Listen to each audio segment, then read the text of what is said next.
बिस्मिल्लाहिर्रहमानिर्रहीम। अस्सलामु अलैकुम डियर स्टूडेंट। स्टार्ट करते हैं remaining long question vector addition by rectangular component. कल हमने सीखा था डायग्राम कैसे बनाते हैं और हम इनके प्रोजेक्शन कैसे ड्रा करते हैं अलोंग एक्स एक्सिस और अलोंग वाई एक्सिस। मीन के हमने पहला काम क्या किया था, एक्स और Y component of all given vector हमने कल फाइंड किए थे। आज हम बेटे फाइंड करेंगे एक्स कंपोनेंट ऑफ रिजल्टेंट। हमने रिजल्टेंट आर का एक्स कंपोनेंट फाइंड करना है। ये दूसरा हमारा क्या है, हमारा गोल है। हमने क्या फाइंड करना है, एक्स कंपोनेंट ऑफ रिजल्टेंट। तो बेटे डायग्राम की तरफ जरा गौर कीजिएगा। यह है पॉइंट ओ जिसे आप ओरिजिन कहते हैं, ये पॉइंट क्यू है और ये है पॉइंट आर। यहां ओ से लेकर आर तक बेटे हमने इसको किसके बराबर लिखा था, आर एक्स के बराबर रखा था कि ये क्या था, ये इस रिजल्टेंट वेक्टर आर का बेटे क्या था, अलोंग एक्स एक्सिस प्रोजेक्शन था। और हम लिख सकते हैं बेटे यहां ओ से लेकर आर तक ये जो डिस्टेंस है ये बेटे किसके बराबर है, O R is equal to O Q plus Q R. और बेटे मैंने लिखा है यहां पर O R is equal to O Q plus Q R. Repeat कर रहा हूं, यहां से लेकर यहां तक कंसीडर करते हैं ये 10 सेंटीमीटर है और यहां से लेकर यहां तक ये कितना होगा 7 और बाकी कितना बच जाएगा 3 सेंटीमीटर। तो हम लिख सकते हैं 7 plus 3 centimetre that is equal to 10 centimetre. तो इसी तरह ओ आर ये है आपका टोटल डिस्टेंस और ये किसके बराबर है, ये दो चीज़ों से मिलकर बना है, O Q plus Q R. जी बेटे O R is equal to O Q plus Q R. और हमें मालूम है बेटे क्यू आर किसके बराबर है, एम एस के बराबर है, क्योंकि ये वाला डिस्टेंस और ये वाला डिस्टेंस क्या है, बराबर है। जी बेटे तो आपके पास रिलेशन बनेगा O R is equal to O Q plus Q R की जगह हम क्या लिखेंगे, एम एस। अब बेटे ओ आर किसके बराबर है, यहां से लेकर यहां तक टोटल डिस्टेंस बेटे किसके बराबर है, आर एक्स के। और उसके बाद ओ क्यू किसके बराबर है, ए एक्स के। और उसके बाद क्यू आर या एम एस किसके बराबर है बेटे, बी एक्स के। तो हमारे पास रिलेशन क्या बनेगा, R X that is equal to A X plus B X. This is equation number 1। ये तो हमने फाइंड किया एक्स कंपोनेंट। अब हम क्या फाइंड करेंगे, वाई कंपोनेंट ऑफ रिजल्टेंट। ये वाला रिजल्टेंट आर, इसका हमने ये वाई कंपोनेंट फाइंड करना है। तो बेटा याद रखिएगा यहां आर से लेकर पी तक का डिस्टेंस बेटे हमने किसके बराबर रखा था, आर वाई के। तो हम लिख सकते हैं R P that is equal to R S plus S P. जी बेटे आर पी टोटल डिस्टेंस किसके बराबर आएगा, R S plus S P. R P is equal to R S plus S P. और हम लिख सकते हैं आर एस बराबर है बेटे क्यू एम के, क्योंकि ये भी ए वाई है और ये भी ए वाई के बराबर है। जी बेटे R P is equal to R S plus S P.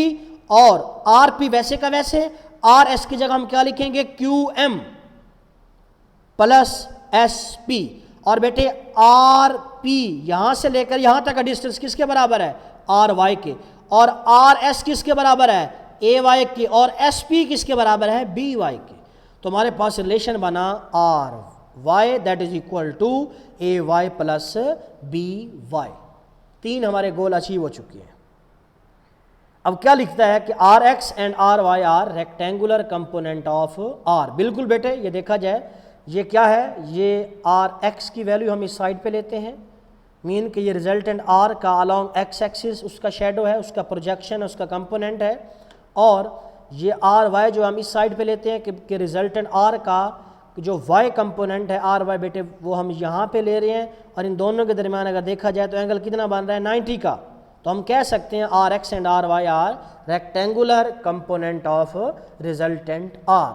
तो बेटे हम लिख सकते हैं कि एक वेक्टर जो होता है वो किसके बराबर होता है, वेक्टर बराबर होता है उसके कंपोनेंट के।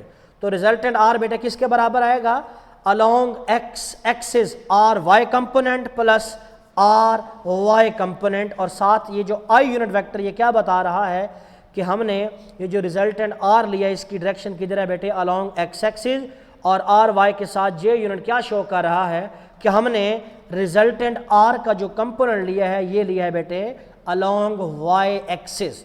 तो आर एक्स की वैल्यू बेटे आपके पास है, आप पुट कर देंगे A X plus B X into I unit vector plus R Y की वैल्यू बेटे क्या है, A Y plus B Y और साथ क्या आएगा जे यूनिट वेक्टर।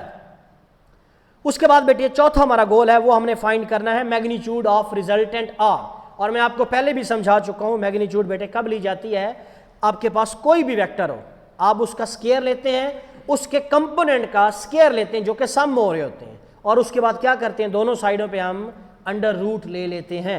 जी बेटे, तो आर किसके बराबर आएगा, आर एक्स का स्केयर प्लस आर वाई का स्केयर अंडर रूट। और बेटे आर एक्स की वैल्यू क्या है, A X plus B X as a whole का स्केयर प्लस आर वाई की बेटे वैल्यू क्या है, A Y plus B Y as a whole का स्केयर अंडर रूट। यहां पे हमने जो स्केयर अंडर रूट लिया था वो आपस में कैंसिल हो गए थे, ये वाले कैंसिल नहीं होते। अक्सर बच्चे ये सवाल करते हैं कि अगर यहाँ ये वाली साइड कैंसिल हो गई है स्केयर अंडर रूट तो यहाँ पर क्यों कैंसिल नहीं होते। बेटा याद रखिएगा जब भी वैल्यूज के दरमियान प्लस हो या माइनस हो और उनका स्केयर हो और ऊपर अंडर रूट हो तो कभी भी स्केयर रूट अंडर रूट के साथ कैंसिल नहीं होता। हाँ तब हो सकता है जब वो आपस में मल्टीप्लाई या डिवाइड हो रही होती हैं। उसके बाद बेटे हमारा लास्ट जो हमारा गोल है बेटे वो है direction of R. Resultant R की हमने क्या लेनी है, हमने उसकी डायरेक्शन लेनी है। और बेटे इसके लिए फार्मूला होता है, हम यूज़ करते हैं लास्ट, क्योंकि अकॉर्डिंग टू स्मार्ट सिलेबस वो टॉपिक हमारे स्मार्ट सिलेबस के अंदर शामिल नहीं है। तो बेटे आपको समझाता जाऊं कि जो डायरेक्शन ली जाती है वेक्टर की तो उसके लिए हम यूज़ करते हैं ट्रिग्नोमेट्रिक फंक्शन tan थीटा जो कि बराबर होता है आर वाई ओवर एक्स।